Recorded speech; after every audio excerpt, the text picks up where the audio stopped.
and Hampton Oaks Elementary for your very own special school safari. And we are in so much luck today because we have the new big dominant male leopard who's moved into this area named Hukumuri sitting right next to us. Isn't this incredible? So I want lots of leopard questions, guys.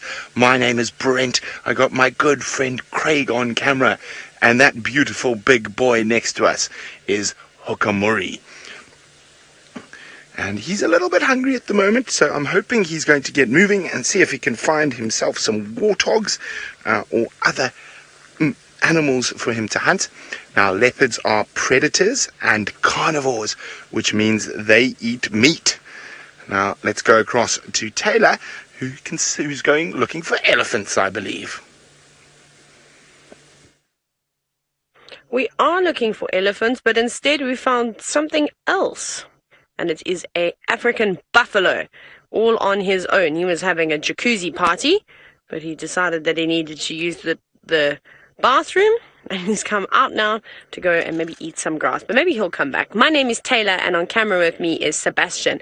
And I'm very excited for the two schools that have joined us today to, well, ask lots and lots of questions about coming on a safari. Now, that animal that you're looking at over there, he is moving. He might come back. Is a very, very dangerous animal in Africa, especially when you're walking around on foot. And when they live in big groups, because normally buffalo live in big family groups, they're fine. But when they leave and they go by themselves, it's a big problem. Now, it's still very early today. It's only just after 3:30 in the afternoon, Amanda, Central African time. So we've still got quite a few hours to go before the sun sets. And before this buffalo has to worry about the lions maybe tracking him down, and maybe eating him, because this is the favorite food of the lions in the Sabi sand. They are specialist buffalo hunters. So kind of like Brent is with that leopard, and they are specialists at catching all types of antelope species, so impala and kudu and yala, bushbuck, all those different types of things. The lions absolutely like to catch these big fellas. But there's still one more person you haven't met just yet, and this is an animal Tristan will need to be careful of because he's on foot, so let's go say hello to him.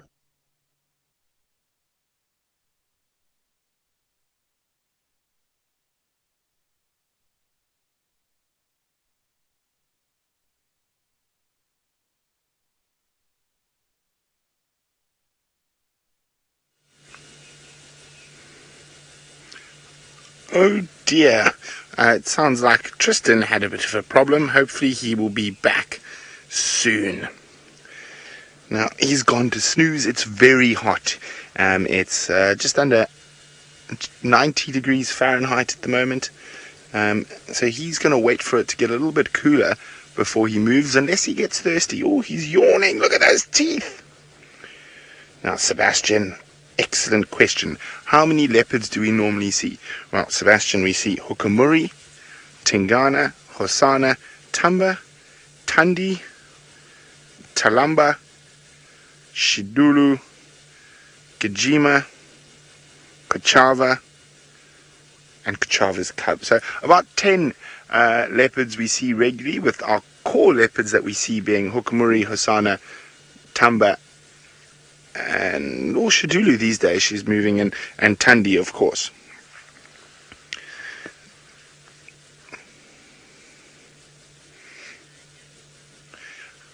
Hi, Amanda. Amanda, leopards live in a vast variety of habitats, all the way through most of Africa and into Asia, and even into Russia. So they've got a very wide habitat, a very varied habitat as well. They can live in deserts, they can live in bush, but most of the time where the leopards get the biggest is in bushveld, and that's where we are now. So we are in bushveld, which is spread through the south and eastern parts of Africa, and then across the top of the Great Congo forests to the west below the Sahara Desert. Now let me see if I can find a map for you quickly.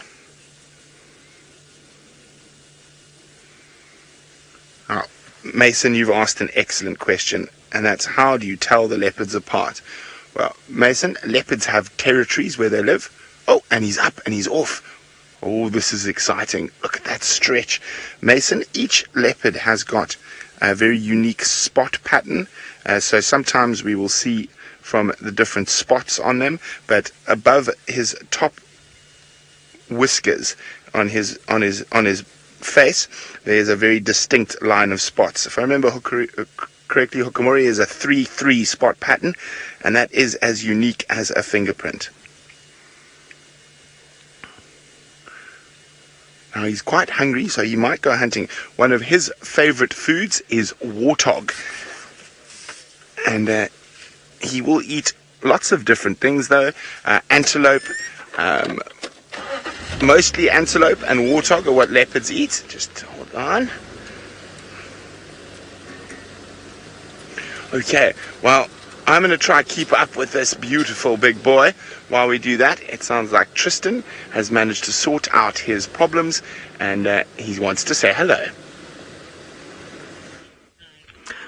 We've tried to, and hopefully you can now hear me so that I can say hello to all of you, and especially a warm welcome to the schools that have joined us this afternoon. Now, as Brent said, my name is Tristan, and on camera today I've got David, and we are out on foot, which means that we are going to be trying to find a lot of the smaller little things that we have out here. While Brent and Taylor look for all the big animals, we're going to be looking for insects and flowers and plants, because they're just as important as all of the little things as well. And you saw we had a little pink flower that was in this area, and so it's a plant that grows on the ground, particularly where there's a lot of short grass. And so there is our little pink flower. Isn't it pretty? I think it's a very pretty little flower, and we have lots of them in these areas. But this plant is very, very special. And the reason why it's very special is something that I'll have to show you a little bit later. So what we're going to do is we're going to try and take some of this plant with us, and I'm going to explain to you a little bit later why it's very special in this area. So let me grab some of it. I haven't told you what it is just yet as well, but I will now.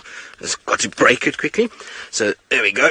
We've broken the plant, and the reason why is going to be revealed a little bit later. But what you see here is a seed pod. Now this seed pod has got little spikes on it, and so these little spikes give this plant its name. It's known as a devil's thorn, and the reason why it's called a devil's thorn is because these two thorns are like the horns of a devil, and so that's where it's gotten its name. And it's a plant, like I say, that grows in big open areas like this, where lots and lots of animals have been feeding. It covers the ground, and it binds all the soil together to allow other plants to start growing.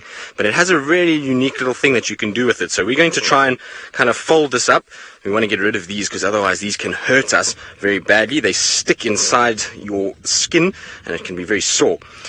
Funny enough, the reason why they like this is because I was saying that a lot of the antelope come into these areas to try and feed and to kind of look for food, and these little things here are able to then go into the hoof of the animal. So as it's, say, something like a zebra stands here, it stands on it, and these go into its hoof, and it's a little sore for the zebra, but it will kind of go in, and then as the zebra's walking, it's going to take this seed with it all the way and then spread where this plant can grow. So it's a very clever system to have, and it works really well to be able to spread this plant around this area.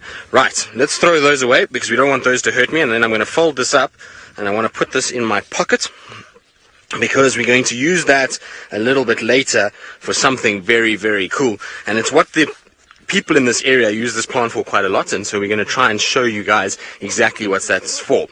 Now, I'm going to carry on and try and kind of walk down across this big open clearing, and we're going to try and head into a thicket, and then down into maybe some of the drainage lines where it's a little bit cooler, and try and head to some water to see what we can find. And while we do that, let's send you back to Brent, who's still following that beautiful male leopard.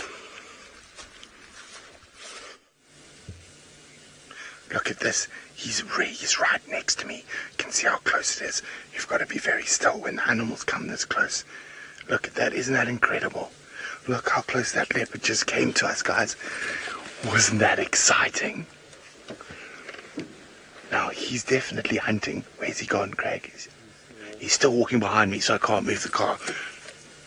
Okay, he's far enough now. Great question, Lucas. Leopards do hunt by themselves. They are solitary cats. The only truly social cat that hunts in a group is lions. Okay, we're holding on. Oh, sorry, Craig. I just put Craig in some thorns. It was actually quite funny. Sorry, Craig. Watch out, Craig. Thorns again. There you can see the big thorns that spiked into Craig. Sorry, Craig. Okay, let's keep up with the leopard. Our cameramen have to be very tough. So there's also some water not far here, from here, so you might be just going for a drink. Now I just need to talk on the game drive radio. Ooh, maybe he smelt something there that he wants to sniff. Now there was a female leopard called Tundi who was around this area yesterday, so I'm sure that's what he is smelling. Afternoon stations, Hukumuri Mobile, east along Jiga Jiga and Lela. Now you heard me talking there, and I was wondering, well, I was just letting everyone know that there are other game drive vehicles that where the leopard was going. And now Rexon, who's walking with Tristan, wants to know if there's any sign of elephant around us. Nothing yet, Rex. Okay, isn't this exciting? We're following a leopard. Now remember, this is happening right here. This is live. Isn't it amazing that you can sit in your school all the way in Virginia Beach and we can follow a leopard with you? Now, I said Taylor was looking for elephants, but she's found something big, but not as big as an elephant. Almost. We're getting bigger, slowly but surely. We've got some hippos that are having a Friday afternoon siesta. They've been up all night long, eating lots and lots of grass. So now, and they need to catch up on their sleep. So even though they're bobbing up and down in the water, these hippos are actually probably more asleep than anything. It's amazing how their body is just able to bob up and down when they need to take a breath. And they can do that while they're sleeping. It's quite cool. Imagine being able to sit in the swimming pool and go up and down all day long and still be relaxing. But this is normally what you see of hippos. It only looks like there's one here, but there are three. And they can hold their breaths for a very, very, very long time. We might have to sit here for a while to see the others. Now the water is actually nice and clean in comparison to how it was a little while ago.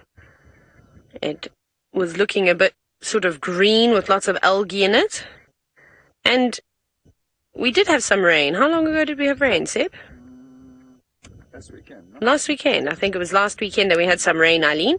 So it rains, well, it used to rain fairly often, but now that we're coming into winter, we're in autumn at the moment, the rainy season has stopped. So we shouldn't see a drop of rain until about September.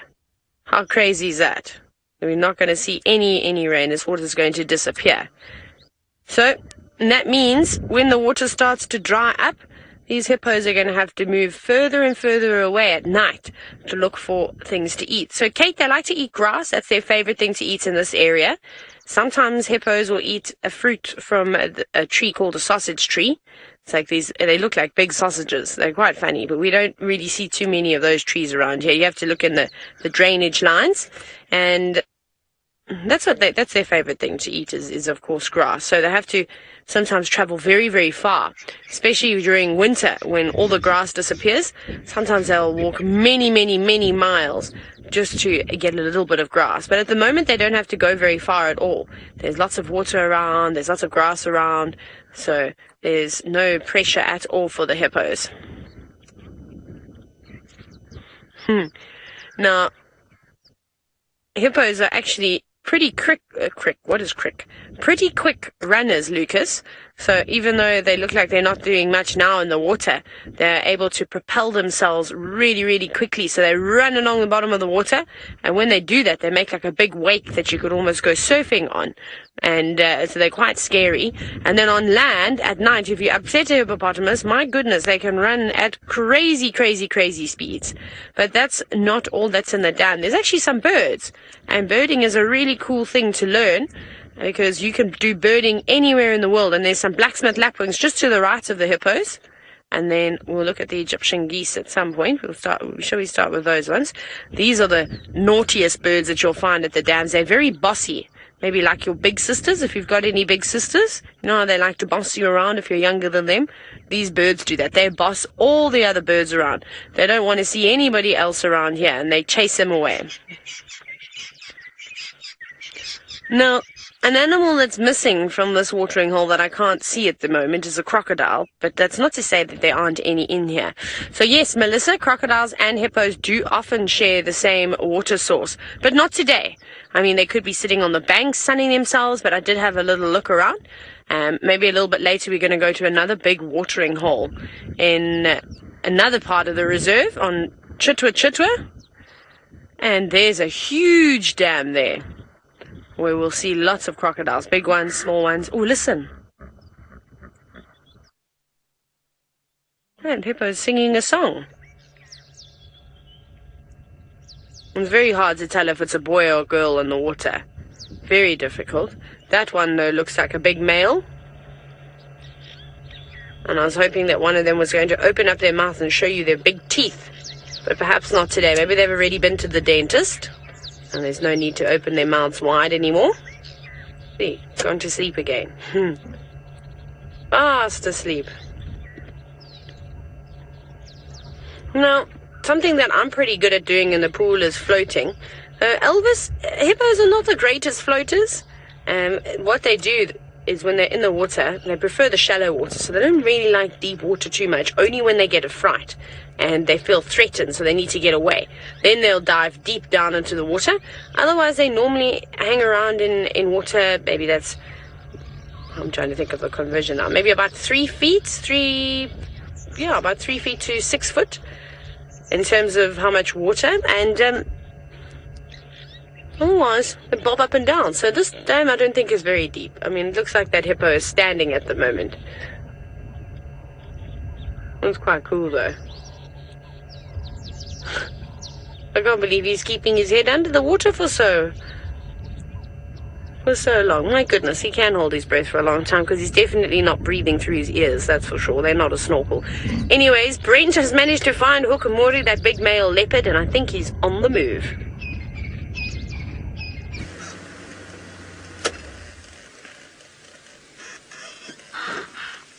Now, we're not the only ones that found Hukumuri.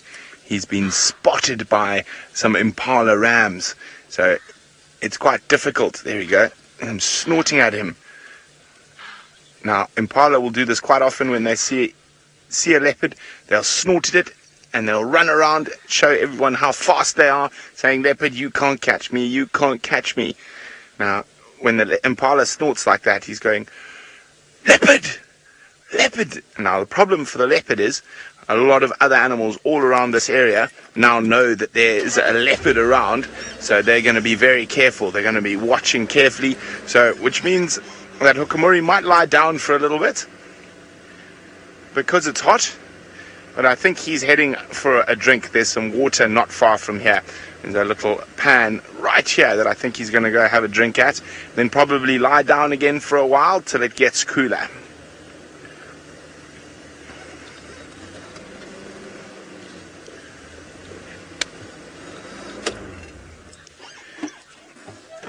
Hi, Rachel. Rachel, we don't interact directly if you mean touching the animals. These are wild animals. If we were to try to touch them, they would hurt us. And it's not good to interact directly with wild animals. They're much happier in the wild than they are in captivity. People like to touch animals, but a lot of animals don't like to be touched.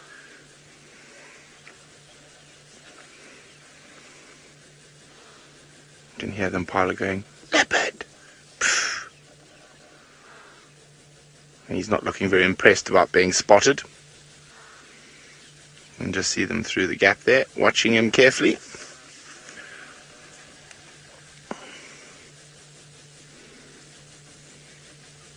Now, leopards are very patient hunters. Sometimes you might find a place to hide and sleep and hope that in an hour or 2 hours that the animals have forgotten that they saw a leopard and he might be able to catch one.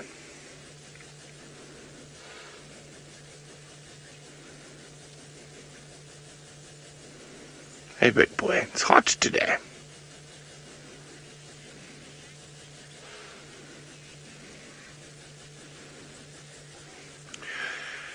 Now, on average, we probably spend 10 hours a day out in the African bush with these incredible animals. So, Shanton, yes, sometimes we do have the odd scary moment. Sometimes with elephants, sometimes with buffalo, even sometimes with lion and leopard, but not very often. As long as you drive carefully and respectfully and you give the animals their natural space, they generally completely ignore you in the car. If we were walking, however, he would probably run away from us. A lot of animals are scared of people.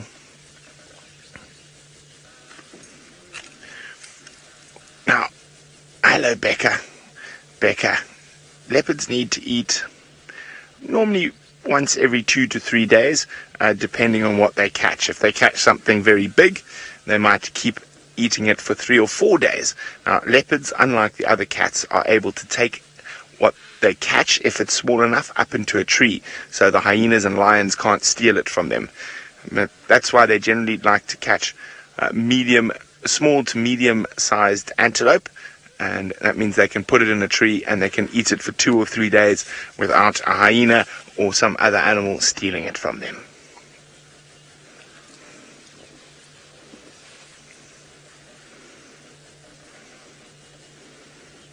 And see, he's sort of planning his next move now.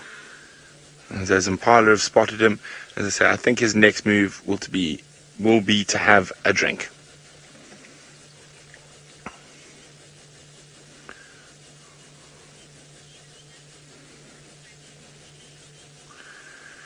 Now, it's very hot out here today, and the leopard has stolen all the shade, and someone else who's looking for shade is Tristan.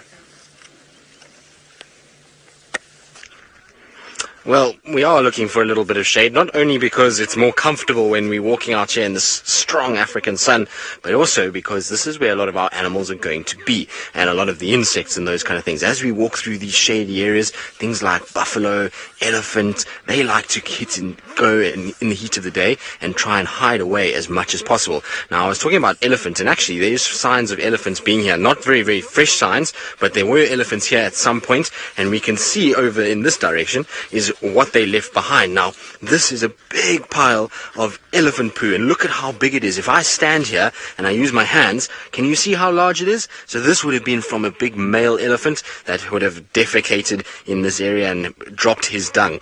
Now, the thing is about elephant poo is that it's a really good thing for the environment. It's because it's got a lot of vegetation in it, so that means lots of sticks, lots of leaves, lots of grass that the elephant doesn't actually digest. So the elephant doesn't absorb the nutrients, and so the nutrients actually come out and land on the ground, and they're able to then kind of feed a lot of animals. And so sometimes if you find elephant poo like this, if you just lift it and turn it over, look at all the life that is going on under here. You see this? There's all kinds of things that are growing and feeding inside here. So you've got a little fungus that's growing there, a little mushroom that's coming out, and then you've got lots and lots of termites that are busy feeding off all of this grass that is inside of this dung. Now, at this time of the year, most of what the elephants is eating is grass, because we've had a bit of rain and the grass has grown, and so there's lots of grass inside here. You can see not many sticks at all. If we go into the winter months, then it will become a lot more sticks and branches and roots, and that becomes harder for a lot of the insects to eat. So this time of the year we see a lot of the insects actually feeding off this. Now, what I want to do is, because it's going to be easier for David to be able to see, oh, they've all disappeared now. But let's maybe just open that. Now you can see that there's all of this soil that is here. This has been built by the termites. So what the termites are doing is, as they're feeding off this grass, they're going to take little particles of soil and they're going to come up and they're going to kind of put it around along the sort of edges where they're walking, so that it protects them as they feed. And these will all be little worker termites that are coming in, grabbing bits of particles of grass, and then going back into their mound to go and feed the queen, and also to look after all the eggs. Isn't that amazing? So it just goes to show, even though elephants will defecate this and it seems like it's just poo, there's lots of things out here that will actually feed off this poo. So let's put it back nicely so that the termites can carry on and make sure that they look after that and that we don't have a situation where we disturb their house too much.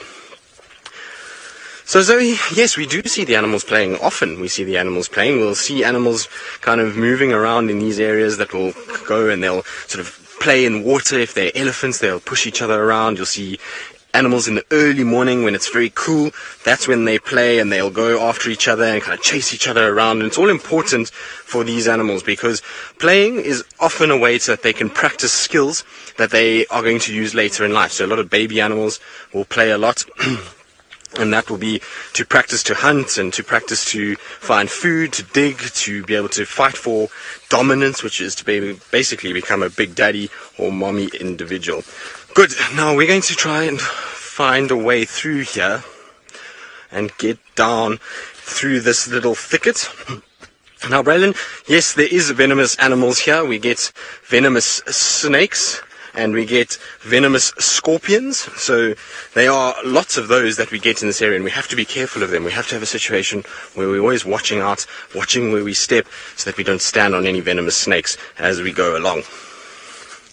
Also need to be careful for all the other things as well.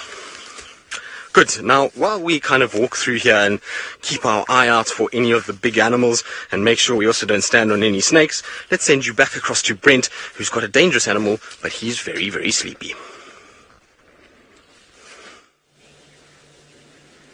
Yes, he doesn't look very dangerous when he's having a cat nap, does he now? But he is an absolutely stunning boy. So he's made his way towards a little water hole, and he's now stopped. And I think he's probably going to sleep here for quite a while. Now, this is not uncommon behavior with leopards, especially if they're moving around in the heat. Walk for a little bit, sleep for a little bit, or sleep for a long bit, then walk again for a little bit. And a leopard sleeps on average about 17 or 18 hours a day. So they really like their nap time.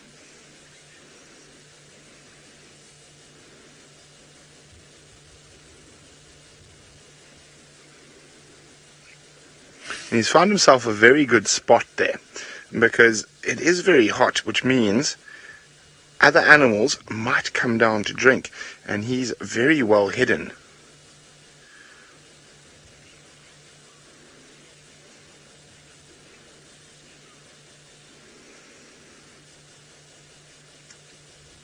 Now, we are very lucky here, Elvis, that we have many different types of animal, and I don't think I could name them all, but I can name a few. Out of the cats, we've got leopard, lion, cheetah, caracal, serval, African wild cat, and then we've got hyenas, we have African wild dog, we have side-striped jackal, black-backed jackal, and we have impala, inyala, bushbuck, kudu, wildebeest, zebra, giraffe, elephant, buffalo, rhino, duiker, steenbok, bush babies, genets, civets, honey badgers. I'm trying to think if I can. Maybe I can name them all. Where was I last? Honey badgers, hippo, crocodile, mongoose. Have I forgotten anything? And also, of course, all of us who live out here with all these animals, so we can follow them and show you them live.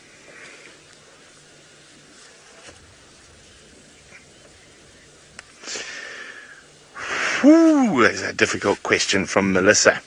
Melissa, I think he's about 7 or 8 years old. Tristan might have a better idea. Tristan knows a bit more of his history. Well, between 6 and 8 years old would be my guess. Now, a male leopard will only live normally to about 12 or 13. So he's in his prime at the moment. He's at the top of his game. He's like the starting quarterback of leopards at the moment.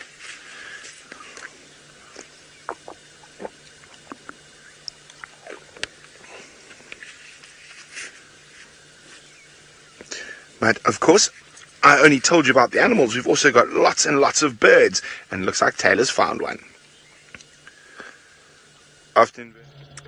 This is a really, really funny bird. Some of you may think, hey, that bird looks familiar. Maybe if you've watched The Lion King. I don't know if young children still watch The Lion King. That's what I watched when I was your age. But this is a hornbill. And Zazu was a hornbill, just to give you some idea. So we don't get blue hornbills in Africa, though. That's a little bit of a misconception, so that's not real. It would be cool if we got blue ones, but this is called a yellow-billed hornbill. And you can see where it gets its name from, because it has a big yellow beak. And I can't believe that that bird is hopping around on that very thorny tree. That's called a buffalo thorn. Maybe it's looking for insects, maybe it's looking for... What did it get? Did it get a little insect, or was it getting some? It is, too, eh? Fruit, maybe? I don't see any fruit on this one, though. I wonder if there are any insects. The yellow-billed hornbills normally eat insects, but their diets can vary slightly, so they can eat a little bit of everything. And this tree is, at the moment, the big ones are starting to get fruit, because we're having a problem with the baboons in camp at the moment. And off it goes. Flying... Yeah, we can still sort of see it. To the next branch. But they love to eat caterpillars, they love to eat grasshoppers and dung beetles and all sorts of things. And my favorite is the way that they catch them with their beaks, and then when they're ready to eat them, they throw them up into the air and catch them. Kind of if you were to throw Smarties or Jelly Tots or something like that up into the air and catch it into your mouth. Or grapes or raisins. I'm not very good at doing that, but they're very, very accurate with those beaks. It's pretty impressive. I mean, if you had to play with your friend and see how many times you could throw something at them and they could catch it with their mouth, I bet 9 times out of 10 they're probably going to miss unless they're a world champion at doing that. And that hornbill will get it every single time. That was quite cool. Now, we're still trying to find elephants. We're seeing all the other animals that Brent has started naming, except... for the elephant, and I've been seeing their footprints everywhere, but I can't figure out where they are. Now, that yellow-billed hornbill that we saw there is not the biggest type of hornbill that we get, so that's sort of the medium-sized one. There's one hornbill that's huge. It's called a southern ground hornbill. It's massive. It's got black feathers. It's got lots of red on it as well, and they probably stand just under 3 foot tall. They're really, really big, whereas that one's probably a bit bigger than the length of your ruler. With its tail, maybe about that big. So that's the medium-sized hornbill, but they're quite big too. They may be a bit bigger than an African grey parrot. Maybe, yeah, bigger than that, I'd say. And then with a big long bill, of course. I don't know how they don't fall over, considering their beaks must be so heavy. So I've come down this road where there's lots of trees, and we're near a drainage line. I'm thinking maybe the elephants have tried to escape the heat, trying to get away from this hot weather. And if I were an elephant, I'd probably go down in there. Right, now I think Tristan has decided to stop looking at things on top of the ground. I think he's got his head down a burrow. I don't have my head down a hole just yet, but I'm going to show you a massive, deep, big hole in the earth, and I want you to think maybe what this could have been made by. Now, out here, when you're walking around, you can see the grass is very long, and sometimes it's difficult to see where you're going, and you have to be very careful of holes like this. Now, you can see there's a big, deep hole that has been dug, and you can see this is all soil that was dug out by this type of animal. Now, I want to know from you guys if you have any guesses as to what kind of animal this could have been. Maybe you think it's a warthog, maybe you think it's a cat. I don't know. You need to try and tell me. You can tell your teachers and we'll try and figure out who did this. I know who did it, but I want to see if any of you can maybe have a guess. It's a very funny looking animal, so I'll give you a clue. It has ears like a bunny, but it doesn't look like a bunny. So that's going to give you a clue, and maybe some of you will be able to guess what animal made this. Now, while we're thinking about what animal made this, I'm going to keep walking through this long grass, and we have to be very careful when we walk through this long grass, because as you can see, some of the grass is as tall as I am almost. It comes all the way up here, and so this is a good place for a lot of animals to hide. You'll find things like lions and leopards. If they come into here, they can crouch down, and it makes it very difficult for animals to see them, and they can then hunt really well. So we have to keep our eyes out while we're going. Priska, there are poisonous plants here, so I'm going to try and find you some. We're in an area at the moment where there's not too many. We find a lot of our poisonous plants because they have a latex in them called a milky latex that is a very liquid. They often are close to water, so we're going to try and get to a watery area where I'll be able to show you some toxic plants or poisonous plants that we do get in these areas. There are some, and you've got to be careful what you try and eat out here. Earlier I showed you that there was a mushroom.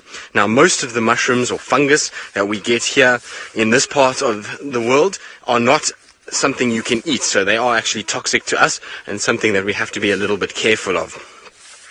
Now while I'm walking,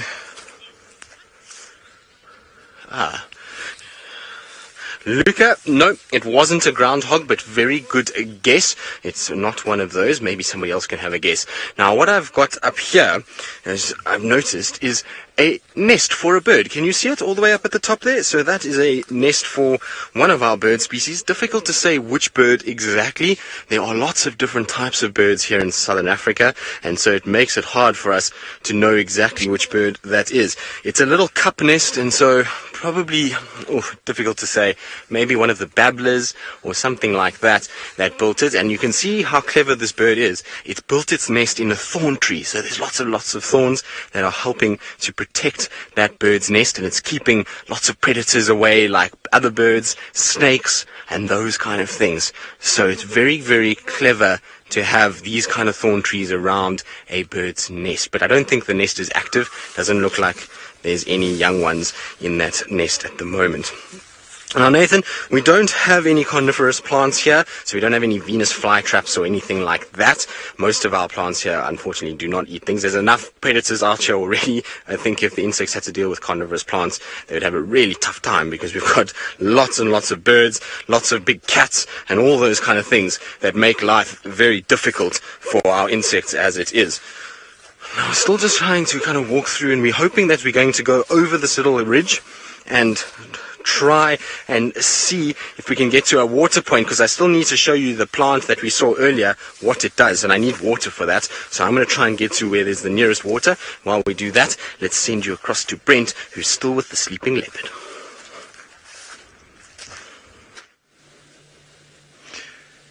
Doesn't he look so very comfortable in his nice patch of grass? Now, while he's sleeping, I said, oh dear, I pushed the wrong button. Oh dear, I pushed the wrong button again. I was going to show you where a leopard occurs. And I've got a lovely map for you to show you where a leopard occurs. So we're just down here, right down at the bottom of that dark green patch. So the red areas are where leopards used to be, but they are not anymore. They've been removed by people. Now, leopards are incredibly adaptable, and they are actually making a comeback in a lot of these areas.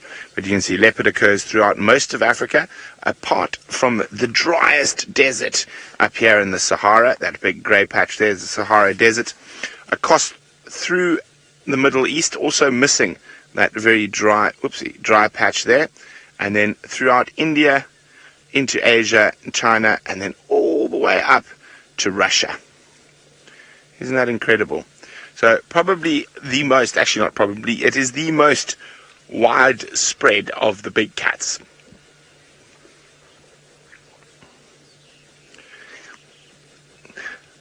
Now, hello Luca.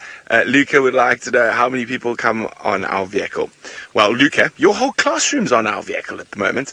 But no, in people who are here, it's just me and my cameraman, Craig. Say hello, Craig. Louder, Craig. I don't think they can hear you. Say hello, Craig. A lot of our cameramen don't like talking. They just like using their cameras.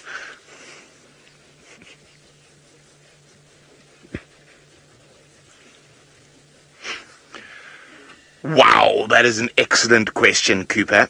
Does this leopard have any children? I don't know, because he's new here, but I actually think he's probably had cubs with some females before. But that is an excellent question. So what happens with a leopard is he takes over an area from another leopard. So there used to be another male leopard here called Tingana that he has chased away. Now, Tingana had lots of children, and now it is his turn. So he will then take over all the females in this area, and he will have children with them. You guys are asking such good questions. To continue, Vasilius, what is the largest growling animal? A bear. I don't know. Out of our animals here in Africa, the largest growling animal is a lion.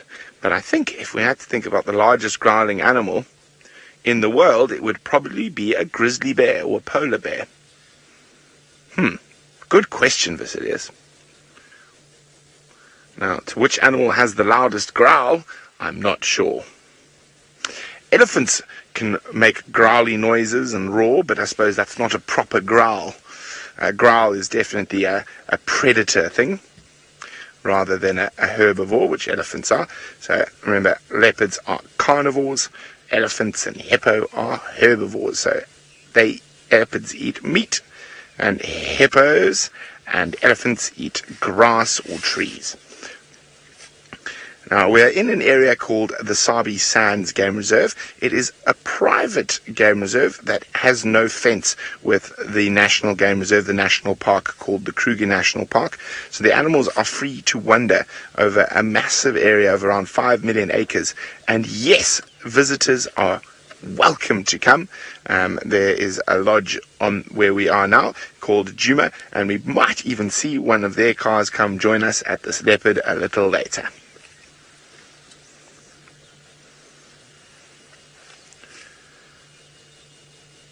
I must say, you guys are doing such a great job with the questions today. Well done.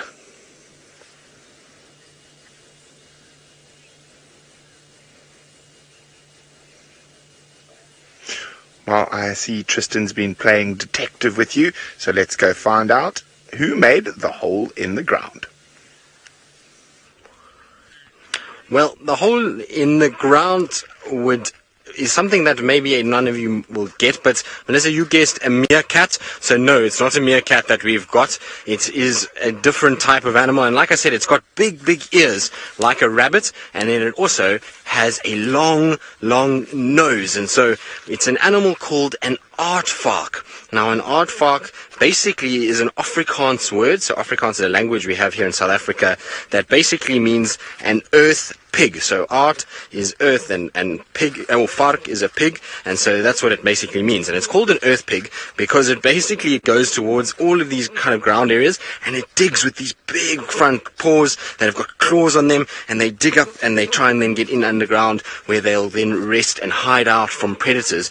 Also, they try and hunt a lot of different things that are on that area, and so things like termites and ants that are underground. Now, I want to show you something very cool here, because there is an animal that has gone across the road and come back again. So you see we've actually got two different lines here. So there's one line going that way and another line over here. Now this, in all likelihood, is from a snake. So we were talking about venomous creatures earlier, and these are from a snake that has moved around in this area.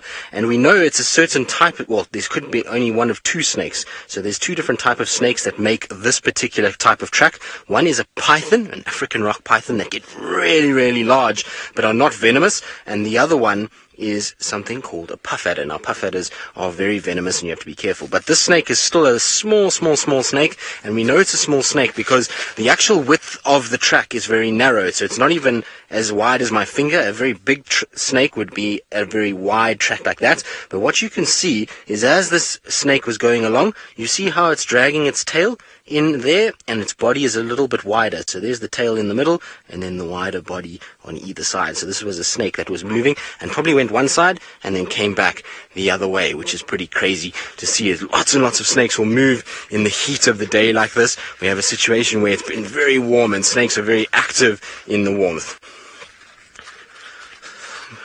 Braylon, it is very difficult to find some types of animals. So we were talking just now about an aardvark, and I'll try and find a picture of an aardvark for you. If you just give me 2 seconds, I'm sure I can find one for you.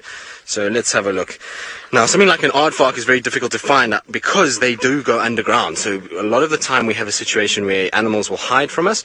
So they go in underground, something like a pangolin or an aardvark or mongoose, they'll disappear. And even something like a leopard, which has got what we call cryptic camouflage, so crypto camouflage, which is those little spots on it that help it hide away, and it makes it really difficult for us to see them. Now, the aardvark that I was talking about is this guy. So they're very difficult to see, and you can see a funny looking animal, isn't it? It's got big ears like a rabbit, which we were talking about earlier. So there's the big ears, and then you see we've got the long nose, and then those big legs with claws on the front that they use to dig. And this here, this long nose, houses a very long tongue that they can stick out all the way, and then it's sticky and it'll get all kinds of little insects like termites onto the tongue, and then they gulp them all up. So they're very difficult to find. In fact, I haven't seen an aardvark in about 2 years, even though you can find tracks for them and footprints for them every single morning. You come out here from the night before, seeing them is really very difficult. So it's a situation where some animals are tough to find. But unfortunately, it's come to that time where we have to say goodbye to all of you. I hope that you've had the most wonderful time with us here in Africa, and hopefully we will see you all on a safari one day soon. In the meantime, for the rest of our viewers, I'm going to send you across to Brent, who is still sitting with Hukumuri, and I wonder what that cat is going to get up to this afternoon. Well, he's lifted his head and he is quite hungry. We are hoping that he will be on the hunt this afternoon. Now, oh, yes, the fly's getting to you. He's in a very good spot here. And I do like this cat. He's definitely got a good look to him.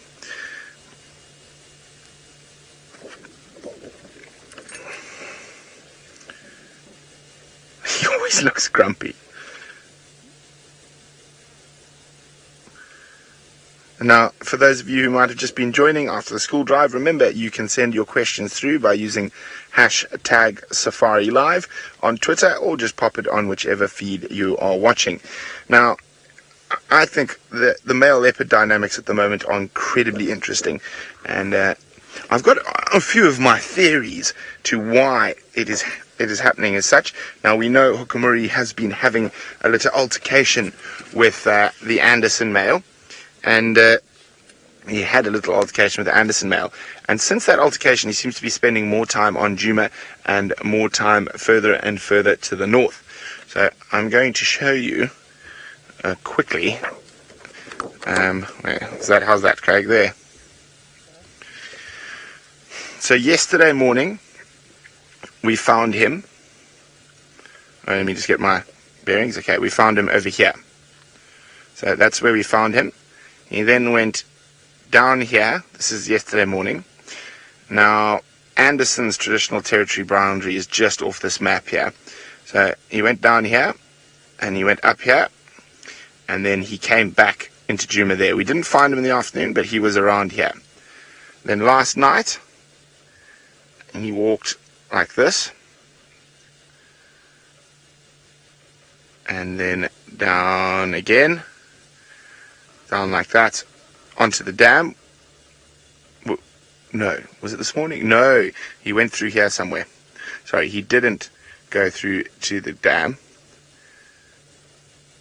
I think he went past Gallagher Pan, then he went up in Vubu Road, all the way to the boundary, and then he did this whole, almost the whole Buffelshoek boundary, right down to the Torchwood boundary. Then he came all the way down here, and then went to Quarry Pan, then went to Quarry Pan all the way down, and Hyena Road all the way down like that, and then he was seen on the dam cam this morning. Then he went a little bit down here, and then he ended up going back up around Quarantine onto Rebecca's Road and somewhere in here, and then Tristan had him around here, I think, and then he spent his day around Philemon's Dip, and we are now about there. That's where he's sleeping currently. Now, of course, this is very, very interesting. Now, I'm going to tell you why it is very, very interesting a little bit later, because Taylor's got some birds who are about as noisy as she is. So funny. Brent's talking about the guinea fowl, but we've also got Egyptian geese. They make quite a bit of noise, a hammerkop, and then you won't believe it, the entire population of waterbuck in the Sabi sand are here at the moment too, at Wilbur the warthog's favourite pan. If you don't know who Wilbur is an old warthog boar, and we identify him because he's lacking the tuft of hair on his tail. Sadly, he's not here. He's got everybody else visiting. Now, there's quite a large waterbuck bull that you can see showing some interest in the cows. There must be a few of them that are coming into estrus at the moment, specifically that one that he's sort of nudging up against. She looks less than impressed this afternoon. She's just trying to escape the heat of the day and stay in the shade. And, well, maybe she does want something else. She does actually look like she's presenting herself to him, and he's just taking his time. And that they do. He's using her as a face cloth at the moment to wipe his eyes on her coat. That's very nice. But he was testing all the cows just as we arrived. And now he's found this one, and she must be the closest to coming into estrus then that he is now all of a sudden taken a bit of interest in her. But we'll see what sort of develops here. That's a very nice scene. And then the Egyptian geese are just down to the left. They've taken a break from the watering hole at the moment. And just grazing. Oh, guess what? I bet you can guess what they're eating. Yes, grass seeds. Just like every other animal on the Sabi sand at the moment, except the lions. They don't particularly like grass seeds. But all the avian species have, and the warthogs, in fact, have been feasting upon them. Also a little bit warm. That look they give you, hey, Seb? It's as if they're going to rob you. You know, the buffalo look at you as, like they owe you money, but these guys, they just look dodgy. Like they're going to come up to you and try and mug you. These don't. They're big feet too. It'd be quite nice to try and find an Egyptian goose track on one of these bushwalks. Be surprised how big their feet actually are. It's quite nice to see the webbing between their toes. Walk, walk, walk. Are you coming back to the water? Are you going to chase all the guinea fowl away? Because they have taken over your little pan at the moment. Although it's drying up soon, they're not going to be able to swim here or paddle around. They are slowly making their way down to the water. Let's see if they're going to chase the guineas. Please chase the guinea fowl. Please ruffle the feathers of the blue-headed birds. Look, marching straight towards them as if to say, tickets, please, or license and registration. It's going to be a peaceful sighting. I find that hard to believe. No ways. Normally the guinea fowl would have been cackling away. The Egyptian goose are bossy, just as bossy as the blacksmith lapwings, wanting everything to themselves. Yeah, can't take the heat anymore. And they're all slowly making their way down. There's the guineas, standing in the shade. That's normally where Wilbur wallows. And also drinking some water. That can't be very nice. I can't imagine drinking that sort of muddy brown water that's been baking in the sun. I mean, it looks like it's just about to boil. That can't be refreshing. But I bet that's the most calm sighting you've ever had of guinea fowl before. Rebecca, who's directing today, was actually just commenting on that. Yeah, no, me neither. There we go. That one's a fast-moving guinea fowl. I think it's going, shade, water. The way that it's got its beak agape. I feel like it took the long way around, though, to find the shade and the rest of the guineas. Yeah, so we better make the most of this sighting with the guinea fowl. You probably get the best screenshots you've ever taken, and I reckon this is a photographer's dream right now. Now, Michelle, you and my mother would get along because you've said that you quite like the blue on the guinea fowl. This is my mom's favorite bird. She is so excited when she can see them, and that's a juvenile to the left there. Hasn't got its adult coloration just yet. Looking like they gula flutter, trying to cool themselves down there. Another Egyptian goose on its way in. And then, of course, we're missing one bird, the hammerkop. Now you can see how shallow the water is. Hammerkops are not particularly tall birds, nowhere near as tall as an Egyptian goose. And this one looks less than impressed. I don't even know if it's fishing or if it's just feeling a bit sorry for itself on this hot day. Going, oh, please, let the sun go down. That's what I'd be doing. Although I don't know why it's standing in the sun. Maybe it's a fishing technique. Some birds do that, where they cast their shadow over the water, like the black herons, or they were known as the black egrets. You know, they do the big umbrella with their wings, and then the fish and frogs and terrapins or whatever they may be eating will go to the shade. Maybe they'll just have to swim underneath its feet and go towards where its tail feathers are casting that shadow. And then I suppose it could grab a fish. Oh, there we go. Perhaps that's exactly what it's doing. I don't know what it caught there. And then sometimes they move as well. I suppose when you've caught something, it's best to reposition, not fish in the same spot. Are you very happy with yourself now? Where are you going? Oh, that was fabulous.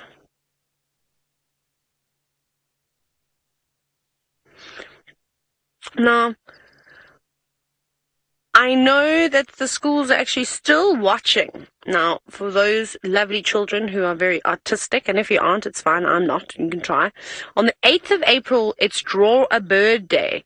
So I'd like for all of you sitting in your classroom to maybe pick up your pens or crayons or whatever you've got handy, and maybe draw either an Egyptian goose or one of those guinea fowl with the blue head. I think the guinea fowl would be a cool one to try and draw. I'll even try and draw a guinea fowl for Draw a Bird Day. Or you can do the hammerkop. Maybe you can do the hammerkop catching a fish too. So remember, we look forward to seeing those pictures. Now the guinea fowl are going to go and disturb all the water back. Let's see. They're going to go and join them in the shade. I think they actually might just go and feed in the shade. That's why Sebastian and I decided we weren't going to hang around that elephant carcass for too long. It was so hot and there was no shade around there. There was nothing. There was like 2 vultures sitting up in the tree. And that was it. I can't believe how much of that carcass they've eaten since this morning, but we'll go back and have a little look a little bit later. What I do want to find is I am still looking for those elephants, and I would imagine on a very hot day like today we could potentially get swimming elephants. So on that happy note, Seb, I think let's make our way down towards Chitwa Dam. I think that's going to be the plan. Whew.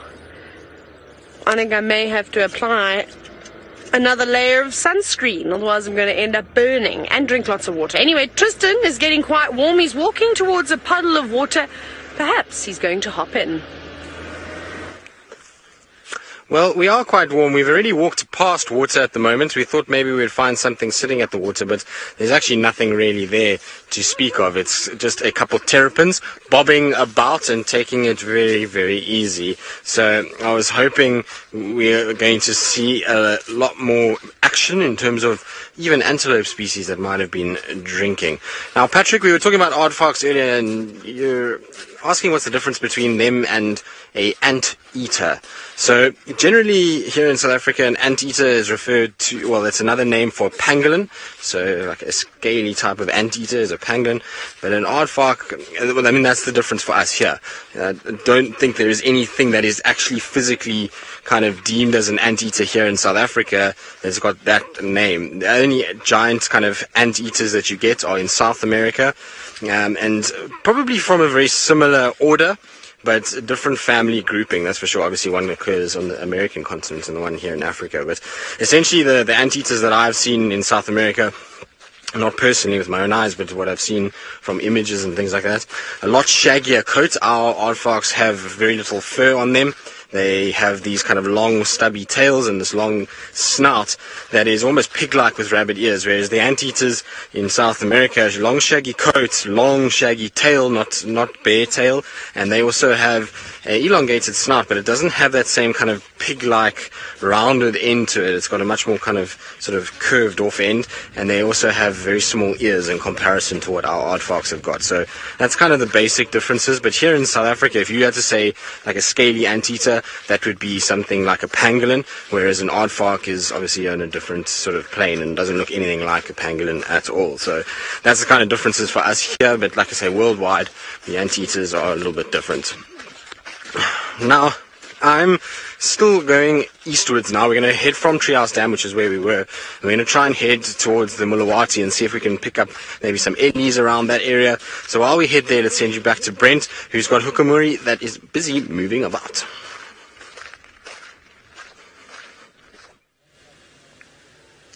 Well, he moved for about 5 meters and then flopped right down in the shade. And I don't blame him. It is scorching this evening. Now, as I was saying, I've got my theories why all of a sudden this massive push into the north. And I think that a lot of that probably has to do with his altercation with Anderson. And that altercation with Anderson has made him move further and further to the north just to have a look what's here. And with Tingana not in the best condition and getting quite old, he's found this wonderful area that seems to be devoid of other dominant male leopards. I'm sure he smelt Hosana, Tamba, and this is where Aubrey found Tundi yesterday evening, before we caught up with her in Plalamba, around Nyala Road South. So I'm pretty sure he's smelt Tundi around here. So it's going to be very interesting in the next couple of months.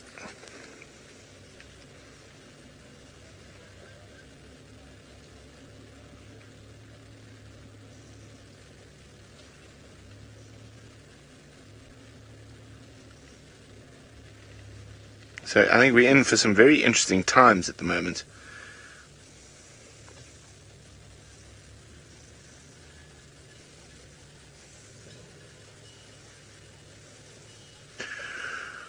Ooh, another difficult question. Sitting Bull, I'm not sure exactly how many male leopards on Djuma right at this very moment.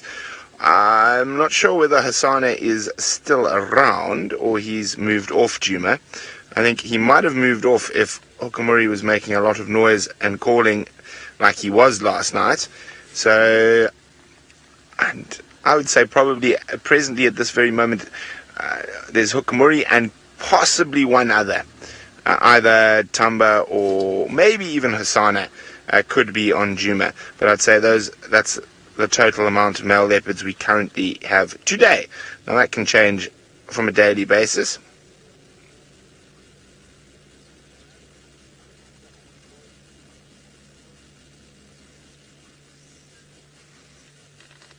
So it is always quite fascinating, the comings and goings of our big cats. But unfortunately, the further and more we see Hukumuri, and the less and less I think we're going to see of Tamba and Hosana, which is a little bit sad. I'm very fond of those two, particularly Hosana.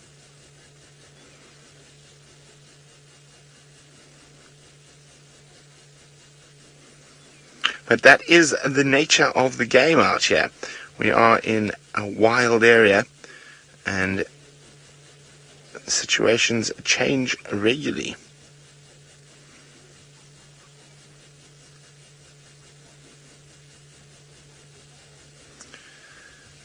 I'd say it's probably still around 34, 35 degrees Celsius at the moment. One of the questions we get asked a lot: who is your favorite leopard? Sure, that is such a difficult one. I'd say currently, out of all the leopards we see, Hosana is probably my favorite. And now this is just to throw a spanner in the works. Probably Hukumuri second. And that's just because we don't see Quarantine that often. If Quarantine was around, he'd be up there with Hosana, probably tie with Hosana. I know he was just inside Chitwa this morning, but he did cross out. So, sure. Out of the female leopards, probably Shidulu is my favorite. Of course, Shongile, who we're pretty sure, unfortunately, has passed on, who is Hosana's sister, was definitely my favorite female leopard, hands down. And then another old favorite of mine, but we, again, don't see her too often, is in Kanyeni, down in the east. The Queen of the East, I used to call her. Yeah, so it's difficult to say, but yes, all leopards are wonderful.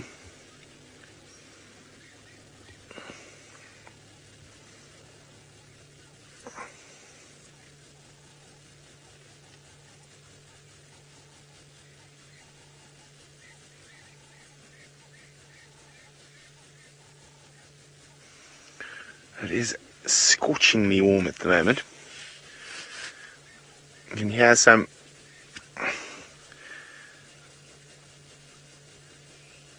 European beetles flying around and making some noise in the distance. Now remember, if you want any questions answered, please use hashtag Safari Live on Twitter, or just pop it on whichever feed you might be watching. Now, I think, what's the time now? 35 minutes past 1600 hours. I think we should have a little betting game going on here. Craig, what time do you think he's going to get moving?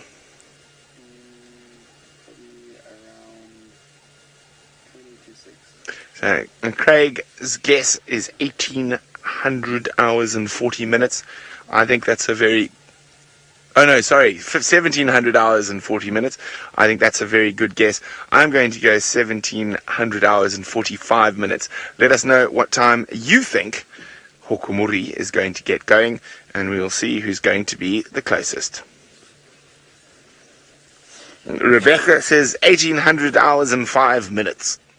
So there we go. That's from us here. And let's see what you guys think, and who's going to be right. That is always the question.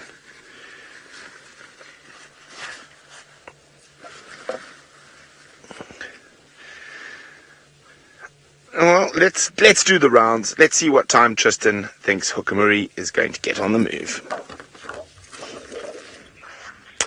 Well, Brent, I think it's cooled down quite a bit. So I was just saying to Dave now, it's actually not as bad as it was the first half an hour that we were out. It's starting to cool down. There's a breeze that's blowing. So I think it's now, 25 to 5. I think I'm going to go for 5:30, 5:45, somewhere there is where I think Hukumuri will start moving, and maybe move and kind of head along where Tundi moved last night. Maybe try to track her down and see where she went. That's what I think might happen. You never know. Maybe he actually tracked down Tundi last night, and that's why he came from so far. Now, we're having a struggle with our walk this afternoon trying to find insects. I was on a mission to try and find cool insects, but it's so hot that most of the insects are not sitting still at all. As soon as we go towards them, they just fly off, and they've got lots of energy at the moment, and so tough sort of to try and find any signs of them. Now, Austin, the rarest animal, depends. I mean, it's different for different people, I suppose, out here, but there's 3 that are exceedingly rare, or 4, should I say, that are incredibly rare here, and depending on which guide you talk to, will probably give you a different answer. In terms of numbers, I would say within the Sabi Sand system, your rarest animal is a striped polecat, and then you'll have a situation after them is probably the pangolins in terms of numbers, then caracals, and then aardvarks. But all 4 of them are incredibly rare to see, and we actually don't see very many of them at all, and we have a situation where it's a struggle to find any of them. Saying that, though, last year, I think there was probably about 10 times more pangolins that were seen than what aardvarks that were seen in this northern sector of the Sabi Sands. But that's because there was one individual pangolin that was kind of the star of the winter last year. So those are kind of your really rare animals. Striped polecat, I only know of one place where you can find a striped polecat in this northern Sabi Sands, and that was at Chitwa airstrip. And I don't even think it's still alive anymore, that pair of striped polecats. There were 2 of them that used to move around at the hangar there, so that big hangar structure. They used to walk around in that area, and I saw them 3 or 4 times, and that was it, and they didn't see them again. So they're quite a rare, very rare thing to have here. And then probably also Brent might bring up the brown hyenas. So we know that there was once a brown hyena seen by Peter Pretorius on one of our drives in 2009, and that's the last sighting of a brown hyena in the Sabi Sands. So it's almost 9 years ago since the last sighting of a brown hyena here in the Sabi Sand system. So they're also exceedingly rare in this particular area and something that you're not going to see every day at all. So it's interesting how we get this situation where you get kind of different animals, and like I said, depends on which guide you speak to. Some guys will tell you, oh, you never see aardvarks, some will say you never see pangolins, but very few people will think of brown hyenas or striped polecats when they're talking about this.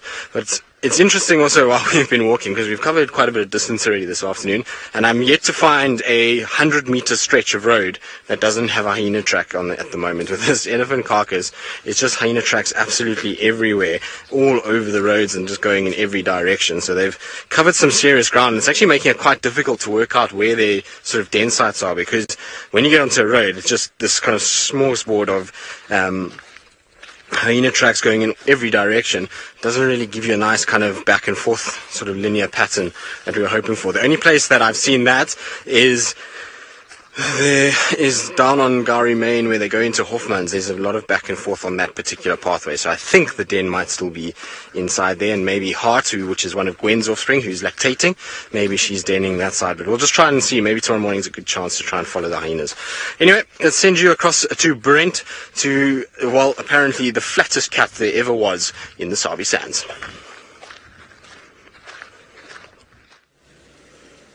Well, he is about as flat as a pancake at the moment. He really is. Looks very, very comfortable in the shade. And, I don't know. It's going to be interesting to see what time he gets going, who is going to be right.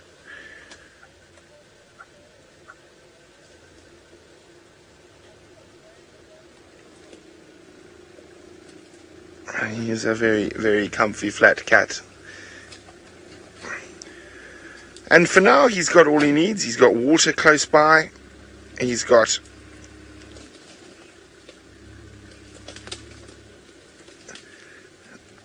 Oh, there we go. So the numbers are coming in. Oreo Kid, 1,700 hours and 15 minutes. So we've now got 22, quarter to, and 10 to. Rebecca is 5 past, so we've got quite a fair spread, but all around the same sort of area. Rebecca is very cheeky. She says she's going to win because she always wins.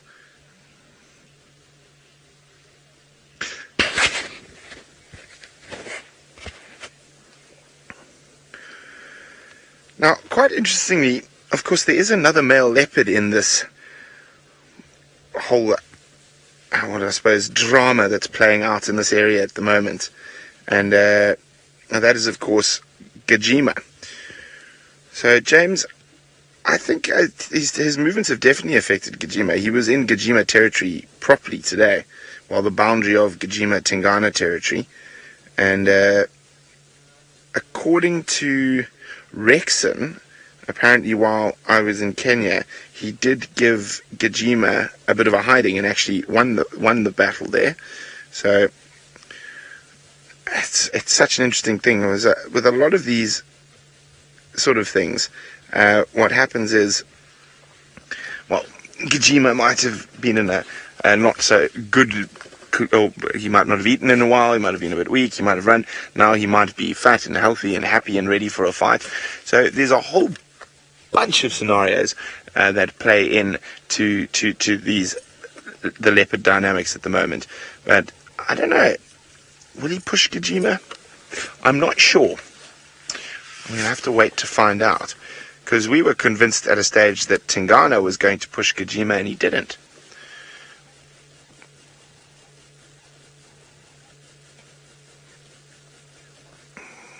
So you never know, actually.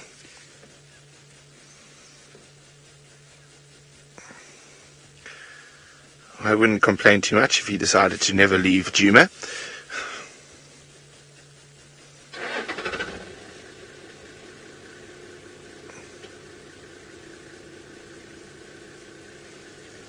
That is very unlikely though, because you'll probably find he will still keep a section of his territory inside Arathusa, but he probably won't go west of the, I can't even remember the name of the little river there now, which is sort of the boundary of Anderson's territory, the only place we've really seen good old Anderson on Drive. It's going to be very interesting how these different dynamics play out. Rebecca? Yes, we have some grass, but we've also got a leopard, but it sounds like Tristan has grass sans leopard. Now, I'm not sure what's going on because Rebecca's in fits of laughter and Brent apparently is saying something I'm not quite sure. But anyway, as you can see, we have not a spider that is blowing around in the wind that is kind of alive. This is just the husk of a spider, essentially. So it's its exoskeleton that it is come out of and has basically separated from. And it looks like a leaf-folding sack spider. That's what it kind of looks like. So let's see if we can just stabilize it a little bit for Dave. But basically what would have happened is that this spider is growing, and so it would have basically popped out of its exoskeleton. You can see how it's spun a bit of a web to come down, and then it pulled itself out via the back end there. So you can see how the abdomen area is broken, and it's left the sort of cephalothorax and the head and all the fangs and legs to stay in the same place. It's actually very, very cool. It's not often you get to see these kind of things, and you get to see spiders sort of legs and everything without the animal actually being on it. So very cool to see. And these sack spiders, quite common in this area. They're nasty little creatures. They can give you a very nasty envenomation. So they'll lock on with these huge fangs, and once they get hold of you, you're not going to be very happy about it at all. They target the eyes in particular, and you get massive swelling around the eyes. Now, the reason why I know what it is if you look at its sort of fang area, you'll see that it's got this kind of ginger black color on this light colored body. So very typical of the sack spiders. Now, Heather, I suppose nowadays it's very difficult for people to die of an envenomation by a spider in these kind of reserves, just from a point of view that generally medication or hospitals are quite close by, and the way that travel has gone, you can normally kind of get yourself there. There's no spider out here that is so lethal that you won't be able to get to a hospital to get kind of treated for it. But essentially, black widow spider would be something that could be lethal to you. Brown button spiders, maybe if you're a kid, but these guys wouldn't kill you. They'll just give you the most nasty wound you've ever had. So they have a cytotoxic venom in it, and it basically breaks down your tissue and your bone. It's pretty insane. A friend of mine actually got hit by one of these on the shin, and it left a golf ball size hole in his shin after about 6 months of infections and cleaning and kind of decay of the tissue itself, and he had this massive hole, and eventually it healed with this big dent, like I said, that you could probably really fit a golf ball into. So it's a pretty nasty spider. It's not something you want to get. And I was saying that it targets your eyes. They often actually bite you on the eyelids, and your whole eye will swell shut, and you get this nasty wound. It's very, very, very bad. Not something you want to mess with at all. But very common here. We see them a lot inside the grassy areas. They like to sit on the grasses, and they're called leaf-folding sack spiders because often what they'll do is they'll take a leaf and they spin a web that folds the leaf and pinches the top together, and that makes like a little funnel that the spider can get into, and they can then be able to hide out in there and then come launch an attack as things come along on the grass. So very cool to see. Not something you'll get to see every day, and it's been a long time since I've actually seen the exoskeleton of one of these guys just floating about in the breeze. But amazing nonetheless, and amazing how strong that web is, that even over all this time, I mean, this exoskeleton is completely desiccated, which means it's very dry, that this web is still hanging on and is still holding the spider to this piece of grass, which is also this exoskeleton on the spider to the piece of grass. Isn't that amazing? I think it's very, very cool. Nice.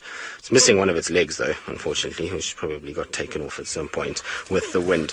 Good. Now, I'm going to try and get out of the grass and try and carry on moving. We're on the banks of the Mulawati. Well, we're on Twin Dams Road on the banks of the Mulawati, and so we're going to try and start heading sort of into the Mulawati and hope that we were able to find something like the Ellies. I know there was some buffalo around this area a little bit earlier with Taylor, so we're going to try and just have a little look around, see what we can find, and try not get flattened by anything like Brent almost did this morning. And so while we do that, let's send you across to Taylor, who's found one of those large animals that we are on the lookout for. Tristan, please don't get flattened by a buffalo. And also, watch, there's one very angry one at Nyala Road South, sitting in the wallows. Well, he was sitting in the wallows, so maybe don't go there. I think that's the same one that was giving Brent evil eyes this morning. But finally, we've managed to get some elephants, and they've gone for a swim at Chitwa Dam already. But we'll be waiting for the next herd to move on down. And I think there's quite a few elephants here. It's hard to tell, though, at the moment with all the vegetation that's around.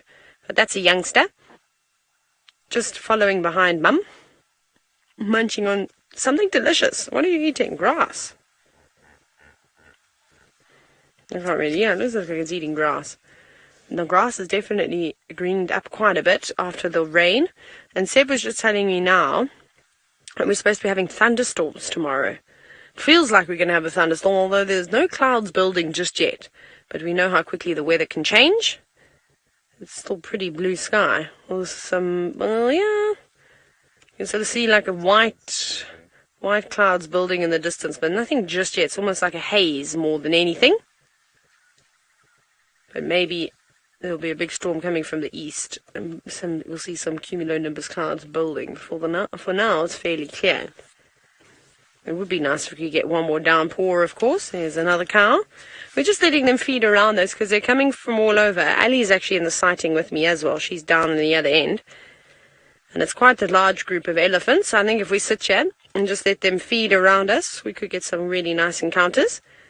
And this cow, who I suspect is the mother of that youngster we just looked at, is now feeding off of a termite mound. That'll be nice, lush vegetation. Very nice, just eating slowly. It's a very calm, peaceful sighting, this.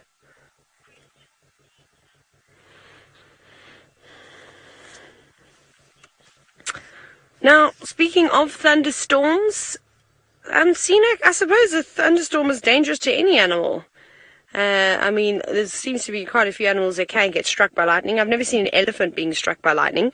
I don't think elephants like thunderstorms too much because, well, of the loud clashes of thunder. You can imagine it's quite a deafening experience to you and I, and we know how elephants, or most animals out here, rely on their hearing. And when you've got something like that going on, I think it can cause a bit of a panic amongst the herd, but they do get used to it, though. I mean, this cow would have experienced many, many, many thunderstorms in her life. She's a mature cow, so I reckon she's probably between 30 and 40 years old. So I don't think it'll be her first rodeo. However, the youngsters might get a bit of a fright. And perhaps they'll just move out of the rain. If there is torrential rain, they'll go into the drainage lines and into the thicker sort of areas just to try and avoid some of all that unpleasant weather. There you go, feeding on a buffalo thorn now. No, not a buffalo thorn. I'm going crazy. That's a bush willow. I thought there were thorns on there. No, it's not. There we go. The little ones come out now, Seb, on the road. Hello. They're all talking to each other. There's lots of little rumblings happening every now and then. I'm excited. I'm hoping that this hot day is going to bring many, many, many elephants down to Chitwa Dam. I think they'd be silly not to go and have a swim. And Djuma is full of elephant tracks at the moment. I know they gave Brent the runaround earlier on this morning on the sunrise safari, and he had to do a huge detour to try and get away from them. I couldn't find one of those elephants. Can you believe it? I just saw their footprints everywhere. At least this herd is obliging. Sort of getting the odd glimpse here and there. Hello, precious. This one looks like it's ready to go to sleep. Eyes look very heavy. Isn't that lovely? You can see how wet their trunks are. I don't know if, no, this one did definitely go all the way in. At first I thought, no, it doesn't look completely wet. And then I realized, it's all one color, and that color is damp. If damp could be a color, I feel like elephants always look damp. Now, Suze, you said what a little cutie. It is a little cutie. It's not that it's small. Obviously, it's hard when you don't have another elephant standing right next to it to put it in perspective. But it's probably about 3 or 4 years old now, I'd say, this little elephant. It hasn't got any tusks just yet either. Maybe is it a cow? It could be a cow. And if that's the case, well, that would make sense then. Right, I'm going to send you to Tristan, who apparently has found something cool and small and insect-like. We do indeed, but it flew away, so David's on the sand just to the left of this tree. So if you come across, so we had this beautiful little robber fly, perfect on a branch, and as you guys came across, it unfortunately flew, which is the nature of insects in a hot morning or afternoon like this, is that they are a bit jumpy and move around. But there it is, well found, Dave. So Dave's doing a sterling effort trying to get it on camera, but this little guy's bouncing around on the sand. Is going from kind of sand to branch to elephant dung to sand, and just kind of hopping about all over the show. But very cool to see them. Slowly but surely now the insects are starting to kind of calm down a little bit, and we're starting to see them looking for places to land and maybe to spend the evening. So it's good time now. It's getting much cooler, so it's a good time to be down in the Mulwati drainage, to be able to sort of just spend a bit of time in the cool shade areas, and hopefully we're going to have a situation where we'll have a lot of insects kind of moving around and sitting on the branches, and then we'll be able to get them and show you guys a few more of them. But that was cool. At least we got a brief view of our robber fly.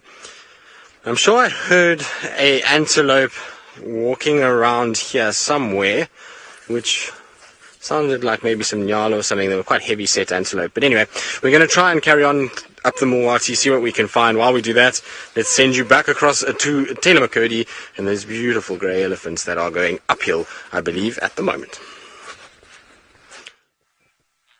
I think that's the best way to describe them. Hey, Tristan, beautiful grey elephants. Now, this little one is being quite funny. It's following Mom. Everywhere she's eaten, so is her little darling dearest, eating on the termite mound now. Be quite funny. You could probably take a screenshot, if you did, of Mom when she was feeding there and match it. And I'm sure it'll be pretty close to being identical in terms of the way that they're standing. And that's how they learn. They learn from all the other elephants around them. So the little one is just picking up the scent wherever Mom was standing and then going, oh, what are you eating here? And then taking it from there and nibbling on all those plants. Very busy though. There must be something there that's delicious. I'm not sure though what it is. Oh, you're now mountain climbing onto the top of that termite mound. Careful you don't fall down the chimney.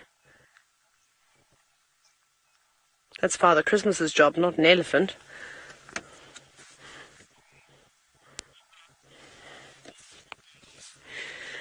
Now, we always see elephants eating, all the time. I mean, it's that or either swimming or drinking water, sometimes dust bathing if you're really lucky. But, Andrew, it depends on the size of the elephant that would determine how much it needs to eat, but theoretically they need to eat about 5% of their body weight every single day. So a little elephant like that maybe weighs between, 300 and 500 kilograms. I would say maybe even a little bit, maybe about 350, 400 kilograms. Maybe I'm being a bit too generous. It's going to need to eat 5% of its body weight. But to just give you an example, a big elephant bull, that weighs over 5 tons will be eating about 250 kilograms of vegetation every single day.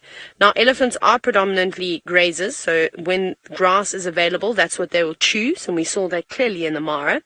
However, obviously, the vegetation type in the Sabi sand is a lot different to that up in Kenya. Well, I suppose it just depends where in Kenya you go. But in the Masai Mara and the Mara Triangle, long, tall grass and then forests along the river sections and the drainage lines. Here, there's a lot more sort of a wooded plant species, so they vary their diet sort of a lot more. I mean, at one point they were just eating marulas, marula leaves, marula fruit, marula bark. They were eating everything to do with marula, but now that there's no more fruit on the trees, there's no need for them to be feeding on that anymore. They're moving on. Those trees, the leaves, are also wilting on the marulas, so they're not as tasty. Shall we go say hello to Ellie? What do you think, Seb? Our elephants have left us now. I'm going to go up a little bit ahead. I think we're going to sneak up to Ellie and just say hello to her. Ellie's not doing this to me, so I assume...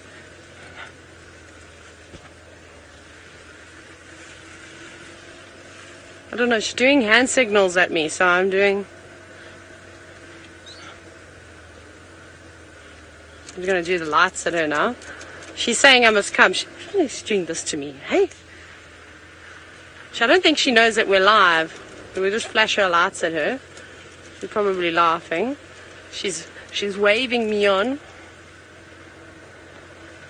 See if we can get it to do more hand signal.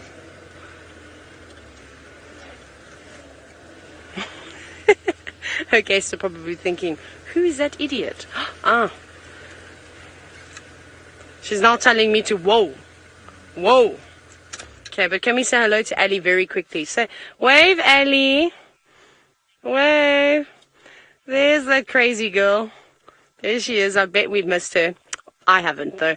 Anyways, on that happy note, let's send her across. Not sending Ellie anywhere. Ellie's going to stay in her car with her guests. We're going to send you to Tristan with a butterfly.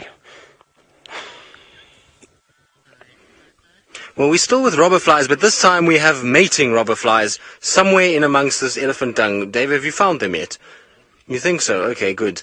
Well, they're difficult to see. They camouflage incredibly well with this broken up elephant dung all over the sand, and so they are busy in the act as we speak, and I wonder when they're going to lay their eggs, but very cool to see anyway. They join together, and it's amazing to watch them trying to fly, because they almost have this kind of wavy snake-like movement as they try and fly, because the one kind of gets dragged along by the other one at this stage. It's pretty insane to kind of see how it goes. Now, Dave, have you got them on camera there? Oh, well done, Dave. Very, very good. Dave is being an absolute champion with flies and all the other little things that we have around here. And I can promise you, it takes you a few minutes to actually see them in real life. And you can see that they're kind of facing opposite each other, which is very typical of mating insects. This is how they do it. They'll kind of sit with their sort of back ends attached, and they have a situation where they will try and kind of join together, and then off they go from there. But amazing to see, and the camouflage, like I say, is just absolutely incredible. No wonder they spend a lot of time in this area. Now, I wonder if, Dave, if we can get a little closer. What do you think?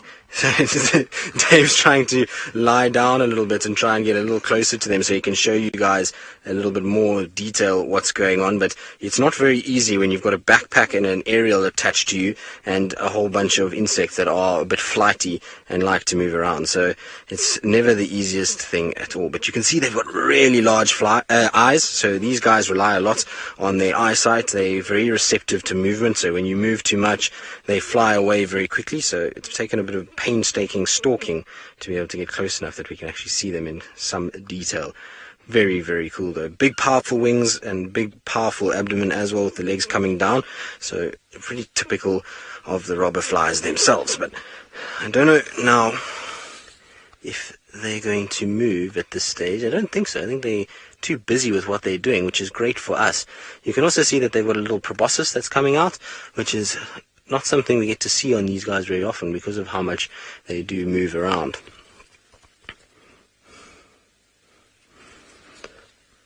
But it's so peaceful and quiet in this drainage line. It's absolutely wonderful. Now, I'm not sure, Dave, do we have comms still? Can you hear Rebecca? So, Rebecca, you did ask a question, but I've got no comms with you whatsoever, I'm afraid. So I heard my radio change channel. Now, these radios that we've got for bushwalk are not supposed to change channel in any way, so that's why I was asking if we have comms. So we don't have comms with you, Rebecca. I do apologize. Anyway, you'll just have to stay with us for a little bit while we kind of work it out, and I try and figure out exactly what's going on with my radio itself. Now, these things do happen from time to time. The problem is that these particular radios are difficult to configure and to actually kind of fix. So I believe I can link. I don't know who I'm going to link to. Taylor. Okay, let's send you across to Taylor, who maybe is still stalking Ali. And Taylor, you can say hello to Ali from me. It's been a few days since I've seen her, so say hello, and hopefully Taylor will still be with those Ellies. I've been annoying Ali the entire afternoon. I've done Insta stories on her. I've taken pictures of her with my camera. We've put her on camera. This is not Ali. This is an elephant, though. I promise she hasn't changed. This is a lovely elephant, and too. What we were saying now is we love the shadows that the leaves are casting on this elephant. Don't you think it's beautiful? At one point it was covering this Ellie's eyes. Look at it pausing. Goodness, this elephant obviously enjoys being photographed. It's like the quarantine version of a leopard, but for an elephant. That's so cool. There you go, good girl, reversing. I think there's a little calf here, Ali. That's what Ali was waving at me for. She was saying that there's a little baby. Here it comes, look at it. Oh, hello, you're just starting out your life, aren't you? So, Aaron, there we go. That's what a little elephant looks like. And that cow's relatively old. She looks like she's got quite a bit of experience. So, the age is determined actually by their teeth. And an elephant has 6 sets of molars. So, depending on when the last set of teeth wears out will determine how sort of their life expectancy. But it's typically between 60 and 70 years, maybe a little bit less than that occasionally, in some areas where food is not plentiful like it is in the Sabi sand. That's a tiny little elephant. We'll see, hopefully it'll be relaxed. If this elephant walks past, I'm going to try and get a picture of Ellie and the elephant, so please excuse me, because, you know, who doesn't love a photo with elephants? And I'm sure that her guests would absolutely love it too. Imagine being... It was what I always used to try and do with the other guides. I had one guide, or actually the girls that I used to work with at Sabi, every time we were in the sighting together, we would always try and position ourselves so that we could get a picture with the animals, and then obviously everybody, tracker, guide, and then all the guests, which is quite fun. You can see she's secreting from her temporal glands, and probably because she's just had this calf. It's not very old. She probably is a little bit under stress. I think my lens might be too long. Let me just have a look. No, we can do it. We can do it. Come on, Ellie. Come on, Nelly the elephant. Cross onto the road. You done with that branch now? This is so lovely. I'm also supposed to tell Annie that Tristan says hello.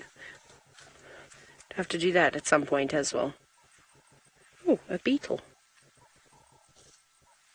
I'll try and keep the beetle. You can live on the dashboard. Right, it's flown away. Never mind. It was a yellow beetle in case any of you were interested, but it's gone now. Kind of like Tristan with all his insects flying away. Not afraid, hey, to use the power in the trunk to pull the branches off. I mean, normally what they will do is like what she just did there, is strip the leaves off, not necessarily taking any of the bark at all in any of the branch.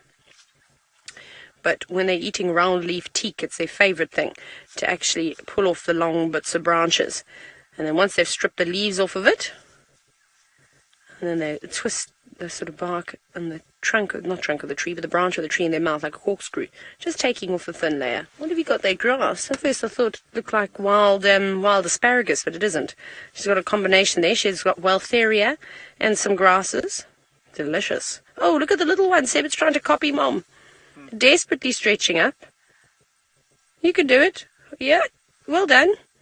Has no idea what it's doing. Should we applaud it? Because I feel like positive reinforcement is very important. Very cool. Well, we'll continue to watch this little elephant feed, and hopefully they'll come out in front of us, and I can take a picture. Let's go and see how Hukumuri's enjoying his snooze. Well, Mr. Hukumuri is still fast asleep in the grass, but the temperature is dropping quickly, and we are getting towards that time. It's 5:10 now, or more or less, so the bets are in, all bets are in. Who is going to be correct about what time Hukumuri gets up on the move? Craig said 6:20. I said 6:15. Rebecca said 6:05, and we've had various others in between. Rebecca is the most confident. I just have to be on the game drive radio for a second. So if you're coming from Quarantine, there's a small road that goes to the east along the drainage line that runs through Philemon's Dip. If you come down there, you will get my vehicle visual.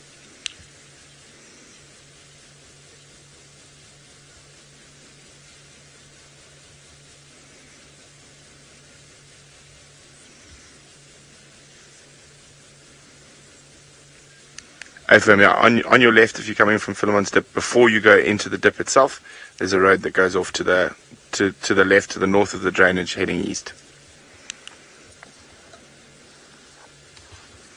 Sorry about that, just making sure everyone can get in to see Hukumuri. I just like saying Hukumuri.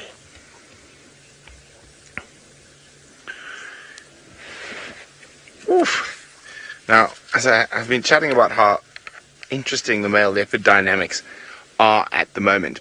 Eloise, it's normally every 3 or 4 years that there'll be a territory swing with leopards. Now, male leopards will swing without even knowing every 3 or 4 years, and that's to try and make sure they don't end up mating with their daughters. But, of course, that is on average. But as soon as there's new males and fights and dust-ups and all that type of stuff, that can change. As you can say, we've had 3 dominant males in 3 years since I've been here. We've had Mvula, Tingana, and now Hukumuri in a very short space of time.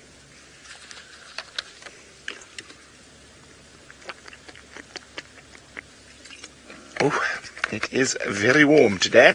I'm just drinking some water, staying hydrated.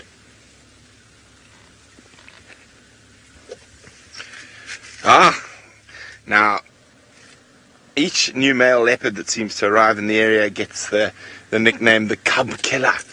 Tingana was just as bad. So when Tingana came in, Kathy, he killed quite a few cubs, but mostly on Arethusa. We think he killed Shadow's cubs as well. But yes, Tingana did. I'm sure Hukumuri will as well. So I'm just going to try and help them. If you go round this bush, there's a little 2-track, much easier. He's lifted his head slightly. The temperature has it has dropped, but ever so slightly. But yes, male leopards do kill cubs and sometimes adult females when they move into an area.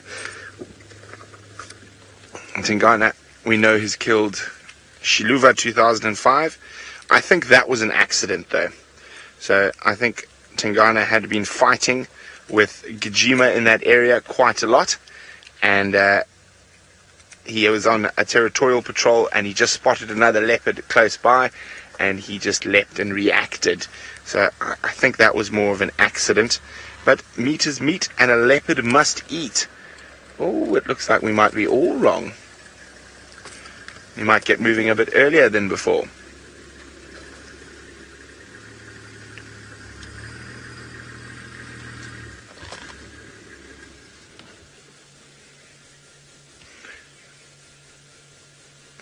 Ooh, Sharon, if he doesn't lie down again, I think you are spot on. 5:15 would have been the correct call, Sharon, for him to get moving.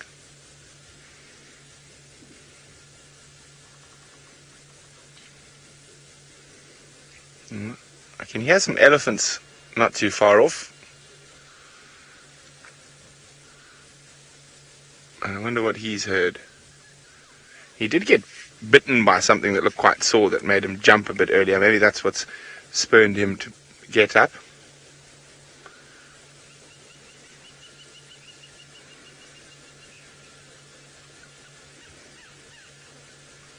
All the big cats are great sleepers, but Daniel, none are as great as the lion, and no, leopards do not sleep as much as lions. So lions will sleep on average around 20 hours a day. Leopards can vary from 15 to 18 hours, just depending on how hungry they are, or if they've got cubs. Now, as you say, he's quite new. He's not as used to vehicles as the other leopards in this area, so he can give the evil eye when walking past. There we go. Hello, Mr. Hukumuri. So he does have a few little nicks and scratches at the moment that we think were from his encounter with the Anderson male leopard. But we're not sure. But nothing too serious. You can see he's got no limps or anything like that. Okay, let's keep up with him. Sharon, it seems like you've won. But I don't know, maybe he goes to sleep again, Sharon. But well done, Sharon. You are spot on. I thought he might take a little bit longer to get moving.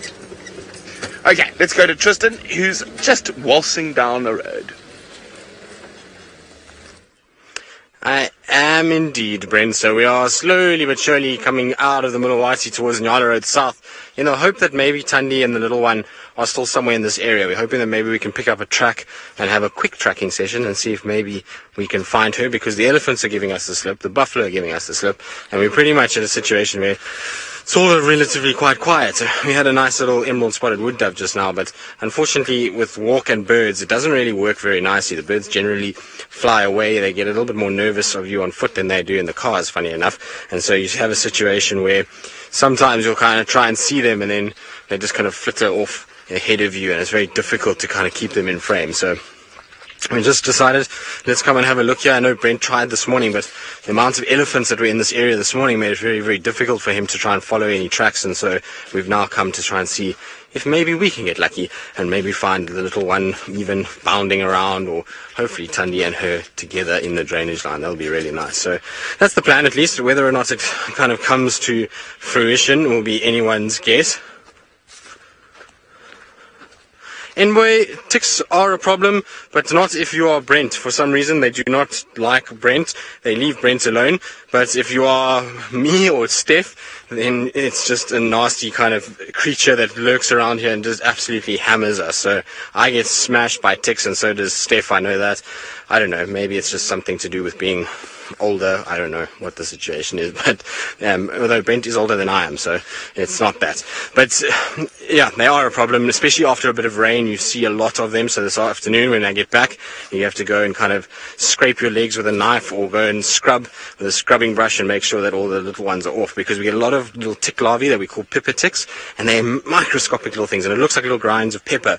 That's where they get their name from, and they get onto your skin and it becomes an absolute nightmare. You get covered in bites all over, and then you itch for days, and it's horrible, because even if you get them and you don't get rid of them and they get onto your clothes or your bedding, they can sometimes stick around for easily sort of 3-4 weeks in your bed linen and things like that. So not very pleasant at all. Good. We're going to have a little look around, see if maybe she came to drink at this mud wallow up ahead. If she hasn't, we'll kind of reassess where we're going to go. But from now, I'll send you across to Taylor, who is, I think, with a little baby hippo.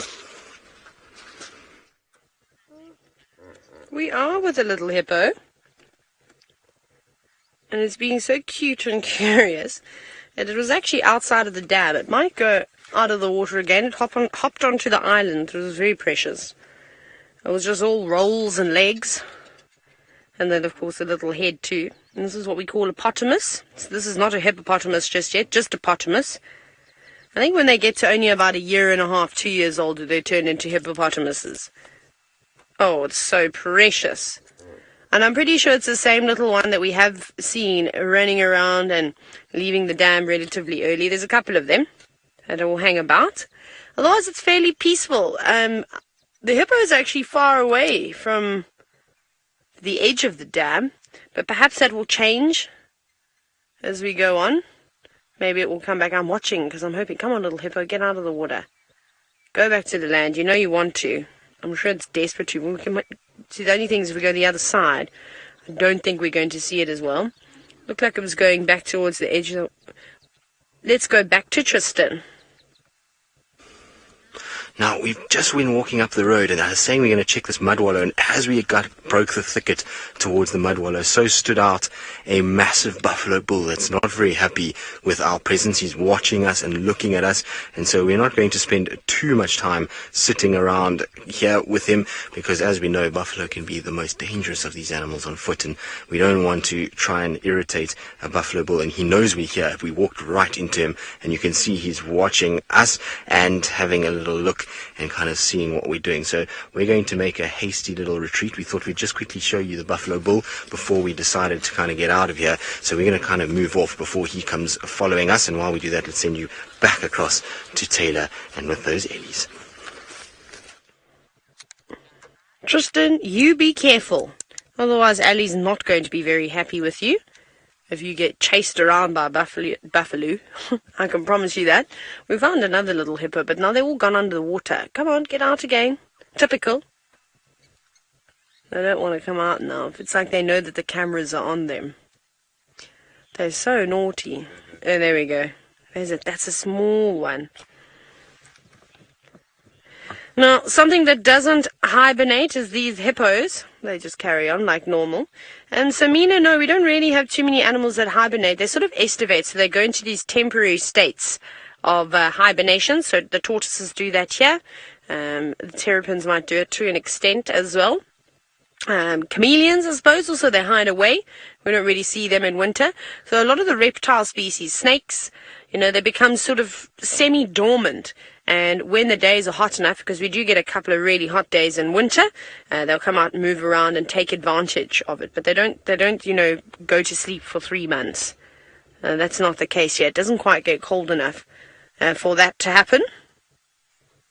I think, Seb, if we go along the dam wall, maybe we can get those ones. Those will be a bit better. I'm just looking because those little ones are so far away now.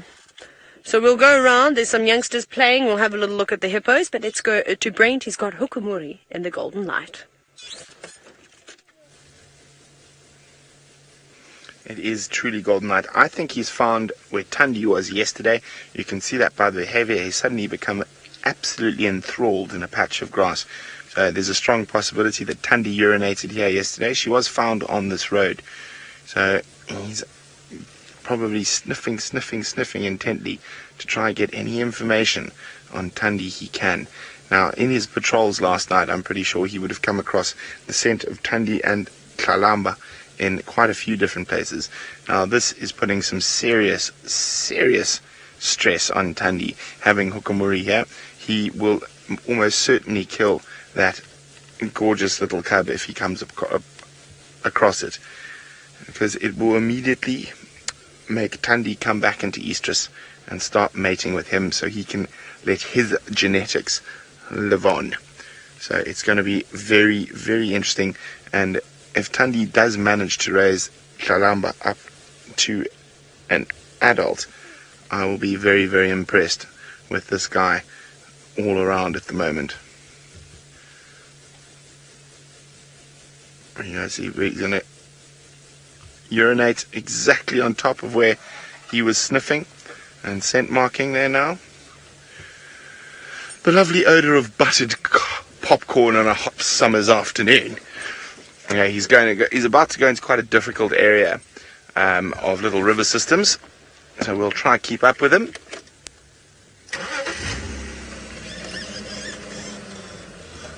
Hopefully I can find a spot to sneak through.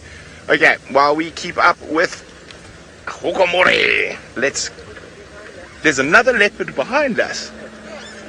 Oh dear, there's another leopard here. Let's just wait before we go anywhere. Which one? Is it Thandi? Is it Hosana? Is it... Let's have a quick look, see if we can get an ID on this leopard. So Hukumuri, I don't think, has noticed this leopard, which is quite unusual. So it's about to pop up on the road behind, so we just can't see it at the moment. Now I don't know which leopard to follow. Thanks, guys. Let's have a look what's happening here. This is very interesting. I wonder if it is Thandi or Hosana.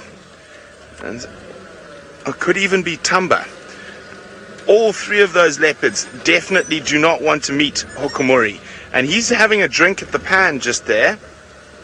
Let's try see which leopard this is. Hosana, no, it's not Hosana. Who is this? It is Hosana. You're a silly chap, my boy. You should not be here. You will get yourself into big trouble. Hukumuri hasn't seen him, though. There's only about 30 or 40 meters between them. Yes, I'd sneak off too if I was you, mister. Hosana. What are you doing? You silly kitty. You nearly walked straight into Hukumuri. I'm just trying to see if I can still see Hukumuri. I mean, he looks like he's shadowing Hukumuri. Okay, I'm going to try and get into a position where we can see both of them from the same spot. Hold on. This is a very, very exciting and a bit nerve-wracking at the same time. Is Hukumuri still there? I can't see. Craig, can you see? No, there he is. He's moving. But Hosana it looks like he's almost stalking and following Hukumuri. So there's Hosana there. Hukumuri's just off to the right. Okay, let's get into a position where we can see what's going. Both leopards. Ngomo, Thank you very much. Thanks. So I know this can be quite worrying for a lot of you. All of us do love our wonderful little boy Hosana, but he's now actually heading closer to Hukumuri. I'm just trying to get round. He's following Hukumuri. That's exactly what he's doing. He's sneaking around in Hukumuri's tracks, which is not a clever move, Hosana.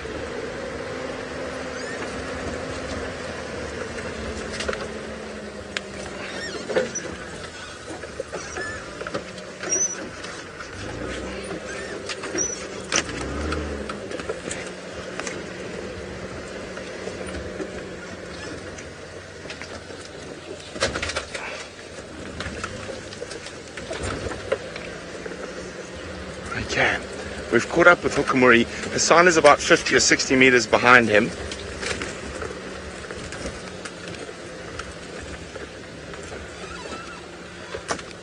Okay, so there's Hukumuri just here. Now Hosana's in these bushes behind. I can't see him at the moment.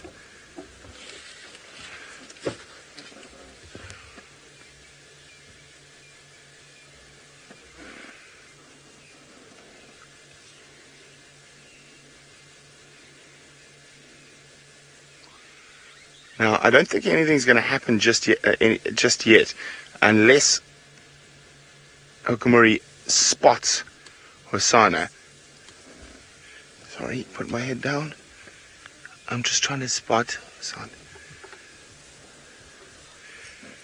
Now, we saw him smelling that patch of grass intently and then scent marking on top of it. There is always a possibility it could be Hosana's, although Hosana was a long way away from here yesterday.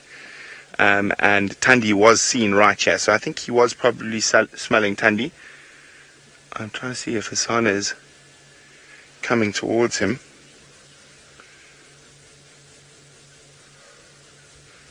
What are you doing, you silly, silly leopard?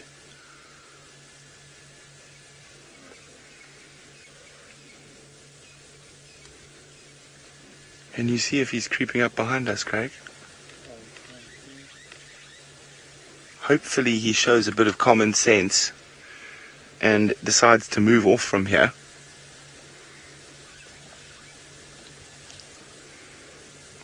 You know what I think happened? I know what happened today. So I think Hosana was somewhere around the Moati, or even to the east of the Moati, where we had his tracks yesterday, and those impala alarm calling at Hukumuri. That's what caught his attention, and I think he thought maybe Thandi had a kill, and he snuck in here to come see what the impala were alarm calling at. And I'm just going to get on the game drive Reddit, see if they can still have a visual of Hosana. Do you guys still have a visual of Hosana?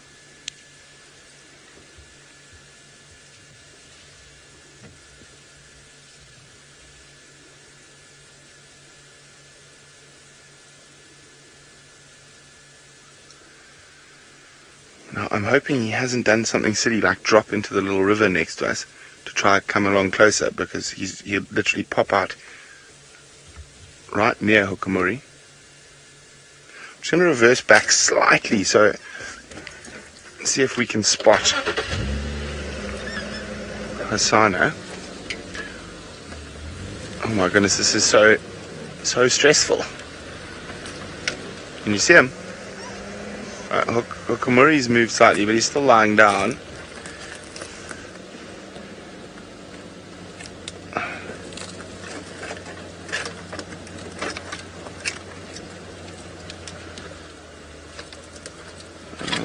I don't have a visual of Hosana at the moment, so let me know I don't go into that pan. You see anything there, Craig?